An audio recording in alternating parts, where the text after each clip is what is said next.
Hello friends. आज हम देखेंगे कि हार्डवेयर के इश्यूज क्या होते हैं, हार्डवेयर ये थिंग किसे कहते हैं। मींस जब आप एग्ज़ाम के लिए जा रहे हो तो एग्ज़ाम के लिए जाते वक्त ज़रूरी हो जाता है कि आपको हार्डवेयर के ताल्लुक से एक या दो क्वेश्चंस पूछे जाएंगे। देखिए, हम बार बार कह रहे हैं कि our concern with each topic is of one question. No means हर टॉपिक के ऊपर हम सोच रहे हैं कि हमारा एक सवाल बन जाए। तो आईसीटी के हार्डवेयर इस टॉपिक में हमारा एक सवाल बनता है। मिस बहुत सारी चीज़ें आपको पता हो सकती है, लेकिन इसके बावजूद भी हम देखेंगे कि क्या जो अभी हम देखने जा रहे हैं उस पर कोई सवाल बनता है क्या। तो लेट अस सी, जैसे हार्डवेयर टॉपिक को जब देख रहे हैं तो it's a physical component. No, hardware क्या है? फिजिकल कंपोनेंट है। फिजिकल कंपोनेंट का मतलब होता है it's a physical component. Physical component का मतलब होगा इट इज विजिबल। एक सिंपल सी चीज है जो दिख सकता है, चाहे वो बाहर से दिखे या फिर कंप्यूटर खोलने के बाद दिखे। So that component is called the hardware component और फिजिकल कंपोनेंट एज सच। तो इस फिजिकल कंपोनेंट में एक बहुत ही सिंपल सी चीज है। नो, जब भी हम कंप्यूटर को लेते हैं तो हम सबसे पहले उसकी मेमोरी को जांच लेते हैं। We just try to see, we have a kind of a research actually at the time of purchasing computer or even your mobiles or ipad and tabs and all. So we go for memory. So what is memory? It's a part of computer in which data can be stored. So we have a memory card. No, so memory card can be seen. ये जो memory card है इसको हम देख सकते हैं। सो this is a physical component, so it is a matter of hardware. आपके दिमाग में ऐसा आ सकता है कि एट दिस स्टेज, जब हम नेट सेट करके प्रोफेसर बनने जा रहे हैं या फिर नेट सेट जैसी इतनी बड़ी एग्जाम दे रहे हैं, तो क्या हमें इतना इतना मीन्स बहुत ही कैजुअल फालतू टाइप का मेमोरी पूछ सकते हैं कि? तो हाँ, you can be asked such kind of question.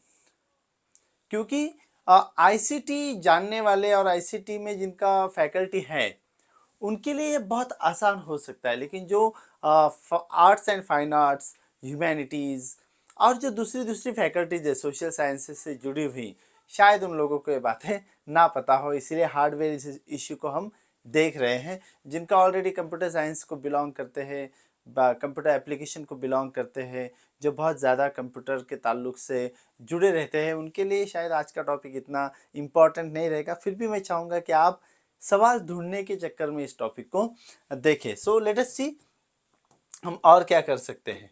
Okay, so this is what, it's a part of a computer in which data can be stored. No, store हम तो मेमोरी में स्टोर मत करके रखो। हमारा दिमाग, हर बात हमारे दिमाग से जुड़ जाती है कंप्यूटर की। So it's a part of a computer in which data can be stored. दूसरी बात देखते हैं, let us see the other thing of it, and that is electronic numerical integrator and computer, that is called ENAC. ENAC हमें ऐसा पूछा जा सकता है कि what is ENAC। तो जब दिस क्वेश्चन ये बनता है, ये सवाल बनता है कि what is ENAC, तो ENAC को जब आप उसका फुल फॉर्म बताओगे तो आपको एग्जैक्टली पता होना चाहिए कि दिस इज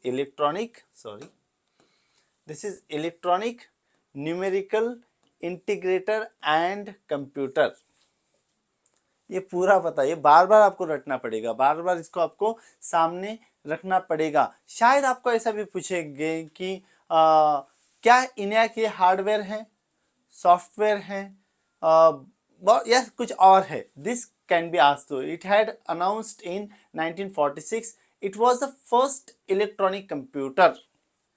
इस ताल्लुक से भी इनैक का क्या है, हमारी एग्जाम से इंपॉर्टेंस बनता है। So what is that? It was the first electronic computer used for general purposes like solving numerical problems.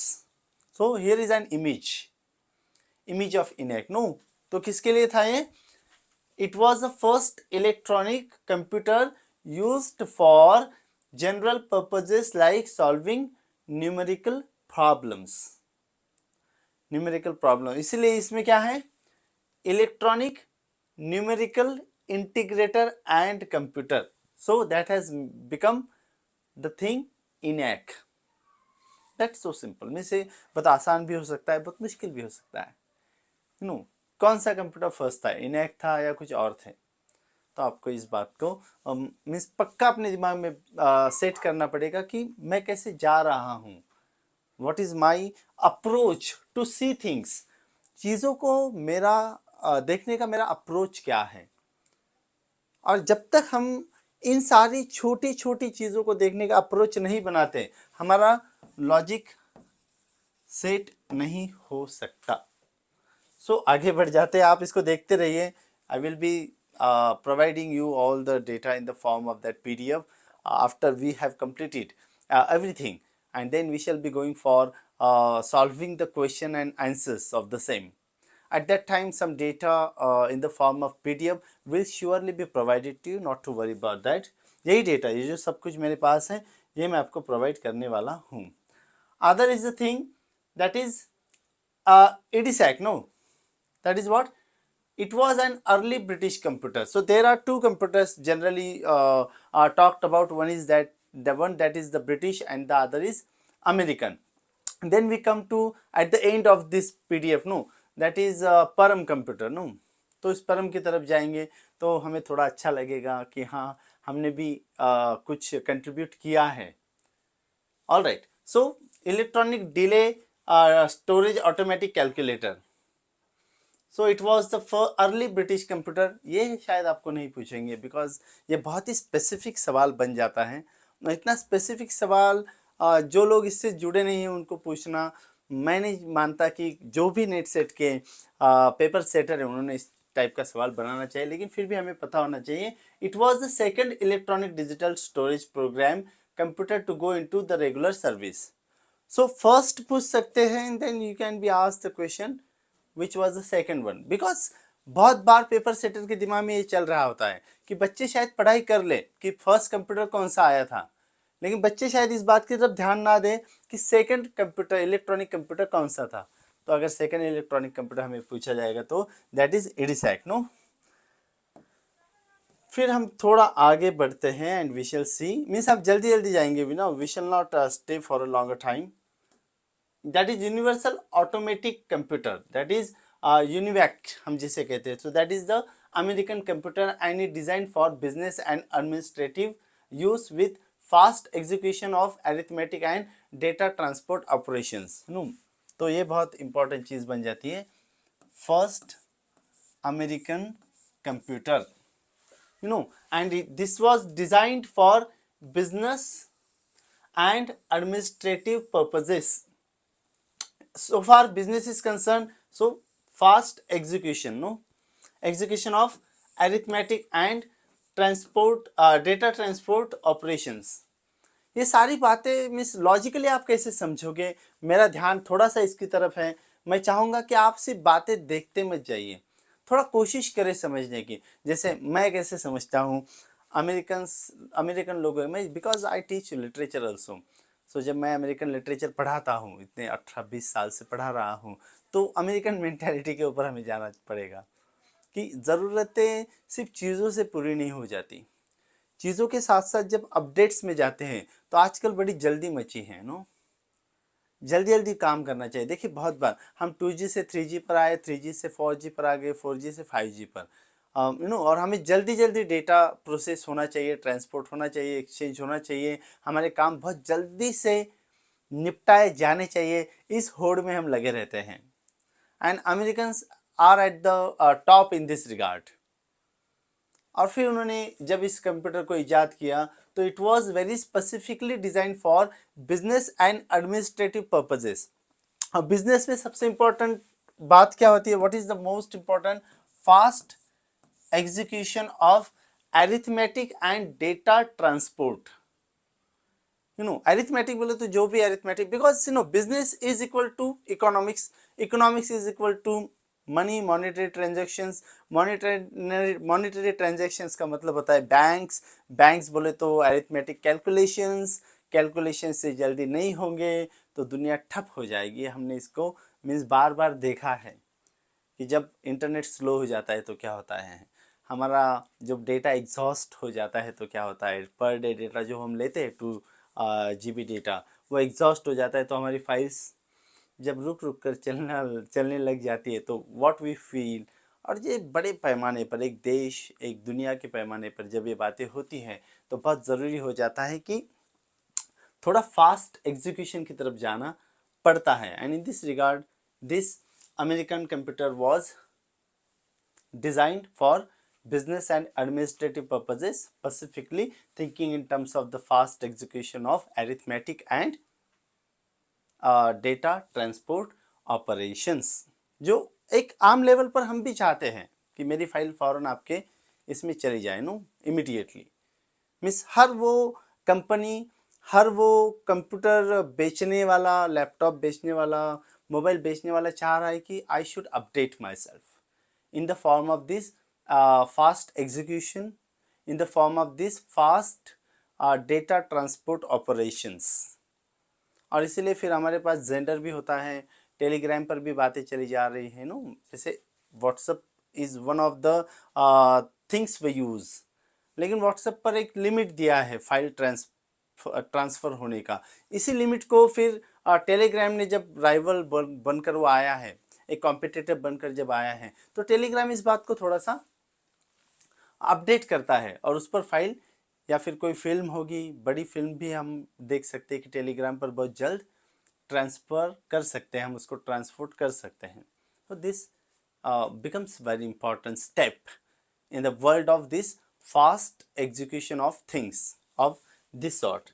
थोड़ा आगे बढ़ेंगे and we shall see what is the next, that is video disk, no, or means a CD-ROM or other disk used to store visual images, audio and analog video signals recorded in an analog form is known as video disk। तो video disk no दिख रहा है, तो you can see what is video disk, no। आगे बढ़ते हैं, then we shall go for this tapes। so these are the tapes we have already seen many times। एक tape होती थी जिस पर हम गाने सुना करते थे, no, so that tape is there. ये भी आईसीटी का एक बहुत ही हार्डवेयर थिंग है। Let us move a little, micro processor, this is an important thing of computer, no, miss I can say the most important thing of computer. कैसे देखते हैं तो माइक्रो प्रोसेसर, सो एक micro processor is an integrated circuit, ICM जिसे बोलते हैं no, it is an integrated circuit। It is a processor that mixes the function of CPU on the integrated circuit। The microprocessor has an internal memory area which is known as internal registers। This stores the addresses and data। Intel 4004 was the first microprocessor। तो आपको micro processor पर अगर पूछा जाता है तो it can be asked कि what is micro processor, okay, या फिर व्हाट इज आईसी, या फिर what is the relationship of IC with CPU, या फिर which was the first IC, means जो माइक्रो प्रोसेसर वो पहला कौन सा था, सो दैट इज इंटेल 4004। ये आमतौर पर आप क्या कर रहे हो, no, you are simply collecting the information, लेकिन इस इंफॉर्मेशन को सिलेक्ट करते करते आपको समझना है कि क्या आप माइक्रो प्रोसेसर को फिजिकल कंपोनेंट बोल सकते हो, तो क्यों, तो आपको देख लेनी चाहिए इमेजेस में जाकर, you know, just type in your Google that micro processor, images को क्लिक करो तो you can have the images of micro processor of this sort, you know, integrated circuit के तौर पर आपको इस तरीके की कोई इमेज देखने मिलेगी। Next we can go for, that is motherboard is one of the most important parts of computer system। It holds together many big components of a computer including CPU, memory and connectors of input and output devices। तो इसका नाम ही देखो क्या है, motherboard है no, that it produces something, it nourishes, it preserves, it binds, it's a kind of a force actually, it is everything, everything is mostly integrated there in motherboard, no. तो बहुत बार हमको हम जब कोई चीज़ रिपेयर करने जाते हैं कंप्यूटर की तो बहुत सारी चीज़ें मिस हम बदल सकते हैं छोटी मोटे तौर पर, लेकिन जिस कंप्यूटर का मदरबोर्ड चला गया है उसका काम खत्म हो जाता है। सो हमें बताया कि इसका मदरबोर्ड ही चला गया भाई, so things are not in favor of you, then you'll have to think about the options. Okay, so motherboard is one of the most important parts of computer system. आप यहाँ पर देख सकते हो, no, what you can see here, that everything is there, everything is connected. जैसे अगर आप को मैं कैसे बताऊँ, how should I tell you, क्योंकि मैंने पुराने टेप वगैरह जो हमारे चलते थे, टेप रिकॉर्डर्स, और टेप रिकॉर्डर को खोलने के बाद जो दिखता था ना, उस पर सब कुछ लगा हुआ होता था, समझता कुछ नहीं था। फिर वो आदमी वो कुछ लेता था, झाड़ू वाड़ू ले लेता था, उसका इलेक्ट्रॉनिक झाड़ू, और झटकना शुरू कर देता था। पहले तो साफ़ ही करना पड़ता था उसको ना, much more clean, means cleanly things would be going on the then. और फिर वो धीरे से एक के बाद दूसरी बात को चेक करते जाता था उसके वो स्क्रू ड्राइवर के साथ, या फिर कुछ बहुत सारी बातें ना। तो हम ये देखते थे, कभी कंप्यूटर मैंने खोलकर नहीं देखा है, because basically I am not a student from this science faculty और कंप्यूटर फैकल्टी एज सच।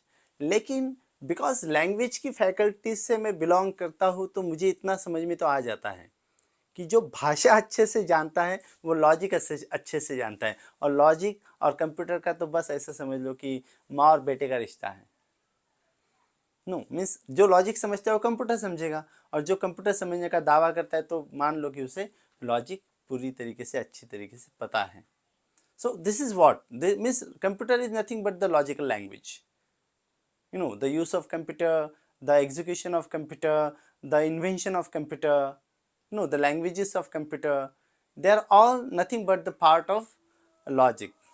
देखते आगे, we shall see power supply unit PCU, that इसको क्या बताना है, power supply unit, I will not talk on this. और मैं ये भी बोलने लग जाऊंगा तो फिर आप क्या कर रहे हो, नो, इतनी छोटी बातें भी बता दूंगा तो फिर ख़त्म हो गई। नो, तो आप नेट सेट की एग्ज़ाम दे रहे हो या I am teaching to the kids, मेरे दिमाग में सवाल उठ सकता है, आप थोड़ा देख लें। HDD, hard disk drive, it is the mechanism that reads and writes data on a hard disk. No, जो रीड और राइट करता है हार्ड डिस्क पर, उसको हम हार्ड डिस्क ड्राइव कहते हैं। नो मीन्स हार्ड डिस्क में क्या होता है, generally data is there, what do we do there in the hard disk, data. तो इस it is a mechanism that reads and writes data on a hard disk, so you can see the thing of that sort. Next is digital video disc, that is DVD, ये हम देख चुके हैं, सबको पता है। और अब हम देखेंगे कि what is the another thing that is more important in computer।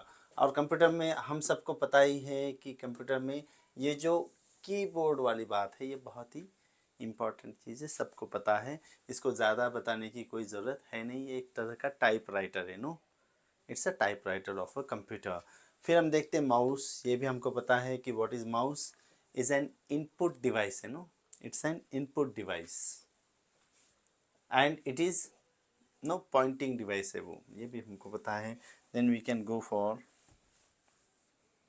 Audio, so it's an electrical representation of sound, वो दिखता है। Another is the thing we can go for cables and wires, कोई ज़रूरत नहीं इसको समझाने की कि केबल्स और वायर्स क्या होती हैं, ये these are the cables and wires, no, लेकिन ये ज़रूरी है, no, the three things.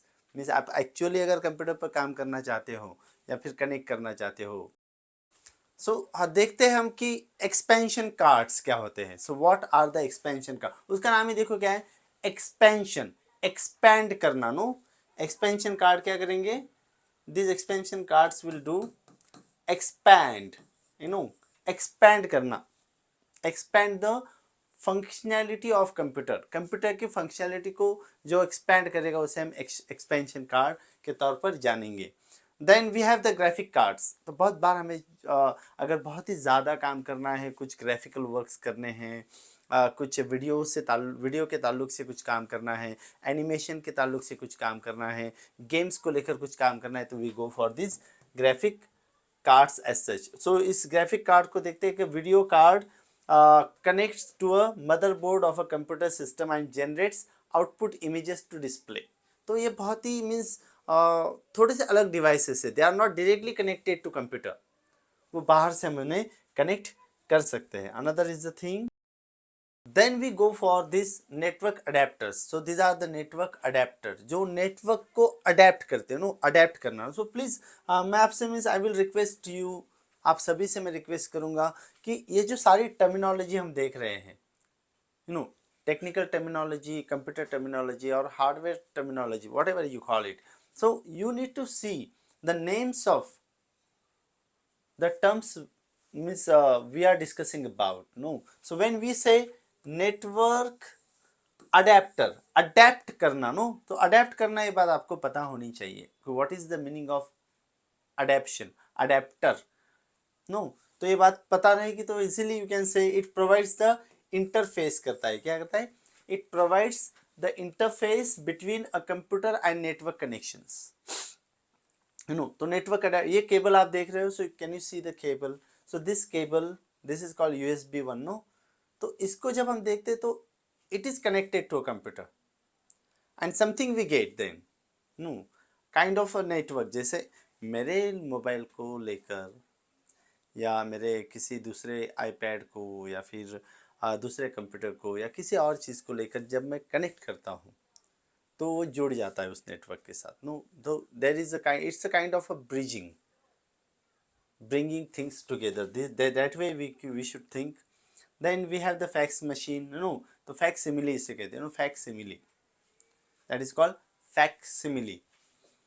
Then modem भी आपको पता है that it's very simple. Nowadays it has become very simple. अब ये बहुत आसान चीज़ें हो गई है क्योंकि maximum people are using all this thing. जितनी भी बातें मैंने की हैं इसको अब मैक्सिमम स्टूडेंट्स यूज़ करते हैं. मैक्सिमम लोग जो काम करते हैं कंप्यूटर पर बैठकर वो यूज़ करते हैं. Sound card is also another device we use externally.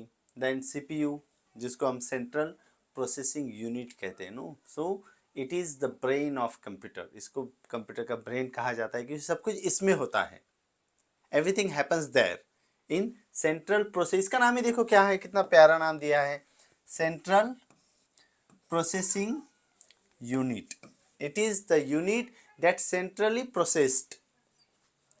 Central processing unit, central means केंद्रीभूत तौर पर प्रोसेस करना, इसका ये यूनिट है. Okay, then another is the thing, let me talk about graphic processing unit, that is called GPU. शायद आपको ये सवाल पूछ ले कि CPU ना पूछते हुए आपको पूछ ले कि व्हाट इज GPU, क्योंकि उनको पता है जो भी नेट की सेट की एग्जाम, नेट सेट एग्जाम की क्वेश्चन पेपर बना रहे हैं उनको पता है कि बच्चों को आप CPU पता है. No, they know CPU. तो थोड़ा सा गूगली डालकर क्या कर लेंगे, आपसे GPU पूछ लेंगे, उसका फंक्शन पूछ लेंगे. What is GPU? Is a single chip processor. The primary use of GPU is to manage and boost the performance of video and graphics. Graphic processing unit. Graphic में हमने क्या देखा था, वीडियो डेटा को या फिर ऑडियो वीडियो डेटा को या किसी और डेटा को मैनेज करने का, बूस्ट करने का काम जिसमें होता है और ये जिसके जरिए होता है, that thing is called GPU. Graphic को प्रोसेस करने वाला यूनिट है ये. Next is the thing we shall go for, that is RAM, random access memory. This is again an important thing to pay a very proper attention. इसको 5-10 बार पढ़ लेना चाहिए, समझ लेना चाहिए. क्यों? In RAM information, because there is a difference between this RAM and this ROM. और generally जो नॉन टेक्निकल पीपल है, जो डायरेक्ट कंप्यूटर से बहुत ज़्यादा जुड़े नहीं हैं, उनके लिए ये खतरा हो सकता है. It the difference between RAM and ROM. So RAM information may be read or written into the memory at random. It is volatile memory. No, so it is volatile one and it is non-volatile memory. So in RAM, information may be read or written into the memory at random. Randomly it is read and written, but information is written permanently into the ROM. So randomly, these two words are important here. One is random in RAM and in ROM the permanent. Both do the same thing, reading and writing the memory. But here the randomness and the permanence, these two things are to be taken into consideration. हम आगे बढ़ेंगे क्योंकि अब मैं इस topic को ख़त्म करके आगे बढ़ जाना चाहता हूँ. What is PROM? It is the type of a ROM. The data is permanent and cannot be changed. अब आपको अगर पूछा जाता है नो कि रैम, ROM और PROM, तो आपको एग्जैक्टली बताते आना चाहिए कि what is RAM, the function of RAM. पहले तो इसका आप ये कर लो कि what is the full form of RAM, ROM and PROM. So it is programmable read only memory. RAM में हम देखते हैं कि रैंडमली जो भी डेटा है उसको रीड एंड राइट किया जाता है. ROM में हमने देखा है कि इसको परमानेंटली राइट किया जाता है, रीड किया जाता है. एंड PROM में हम देखते हैं कि the data cannot be change.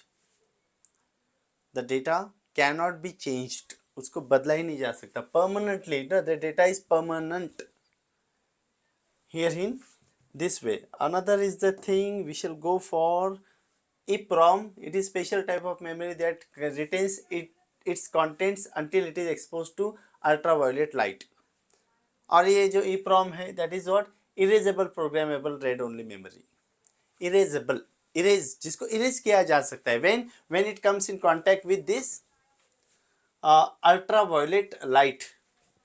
Ultraviolet light में अगर इसको या आ जाती है, संपर्क में आ जाती है, तो this memory can be erase. तो दिस इज नॉट परमानेंट. तो PROM and EEPROM, right.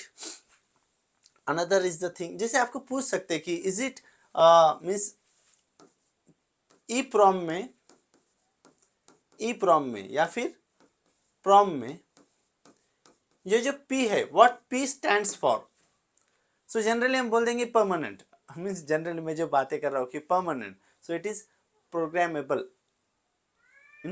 Programmable memory है वो, प्रोग्रामेबल रीड ओनली मेमोरी है वो. So it is not permanent. अगर ये परमानेंट होता PROM और EEPROM में P अगर परमानेंट के लिए होता तो फिर ये इरेजेबल, ये जो बात यहाँ पर आई है ये नहीं होती. So simple. So it is programmable. Please try to understand this kind of questions can be called the googly questions, no? इस तरह के सवालों को गूगली सवाल कहा जाता है. तो RAM, ROM, PROM and EEPROM, इस पर आपको सवाल पूछा जा सकता है. एक बस आपके दिमाग में फिट कर लेना है कि हाँ यार, means I can be asked a question on this. मुझे इस पर सवाल पूछा जा सकता है, तो क्या करूँ, इसको समझ लेना चाहिए ध्यान से. और ध्यान से समझने के लिए मैं फिर एक बार आपसे कहूँगा, बहुत ही सिंपल तरीका है. The simple method of understanding this thing is to understand the name of the concepts. जो भी कंसेप्ट्स है, जो भी टर्म्स है, इसके नाम को समझना और वो नाम क्यों दिए गए होंगे इसको समझना, उसका फुल फॉर्म समझना और इस फुल फॉर्म के साथ इसके फंक्शन को समझना. ये चार बातें हमें करनी पड़ती है. और ये चार बातें जब हम करते हैं तो हमारा लॉजिक सही तरीके से डेवलप होने लग जाता है. फिर वो सिर्फ और सिर्फ आपको ICT के लिए यूज़ नहीं करना पड़ेगा. Automatically once you become habituate to using your logic in ICT, this will help you in the other topics of the topics of paper 1 as such. तो हो सकता है, it is very much possible. हम आगे बढ़ते हैं और चलते हैं, देखते हैं कि अभी हमको क्या करना है. So another is a thing that is CMOS. It is semiconductor technology used in transistors that are manufactured into computer microchip. तो it is complementary metal oxide semiconductor. शायद ये ना पूछे हमसे, बिकॉज फिर भी मैंने इसको बना लिया था. I just made it.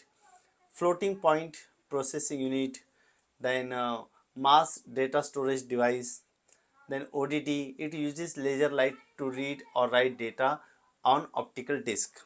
ये भी बहुत ज़्यादा टेक्निकल हो जाता है, बहुत हायर लेवल पर चला जाता है, इसको भी नहीं देखते हैं. SSD, सॉलिड स्टेट ड्राइव, ये SSD होता है, लेकिन बहुत बार आपको देखने मिलता है no SSD.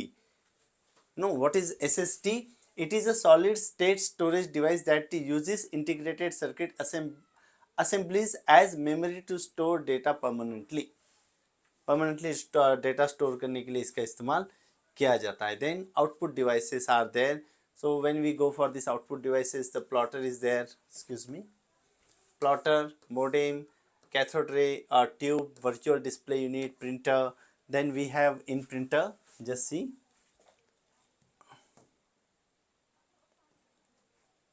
A device that converts computer results in human readable form of graphics और टेक्स्ट ऑन पेपर, ये हमको पता है, no need to go for that.